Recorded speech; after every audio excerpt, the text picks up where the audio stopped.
तपासताना केवळ आधार तपासू नये. तसेच आधार कार्ड व इतर कागदपत्र जन्मतारीख बदल काढण्यास लाभार्थींना अपात्र करण्यात येणार आहे.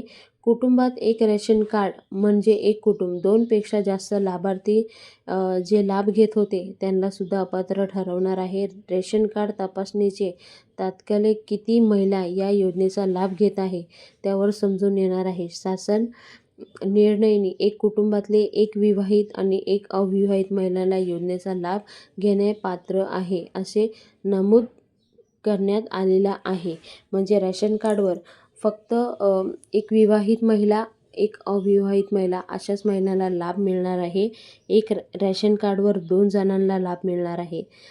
तुमचा देखील समावेश या नियमामध्ये असेल तर तुम्ही सुद्धा अपात्र ठरणार आहे आणि ह्या गोष्टीने खूप सारे महिला अपात्र होण्याची शक्यता आहे. समोर आकडा 50,000चा 50 लाखांचा आलेला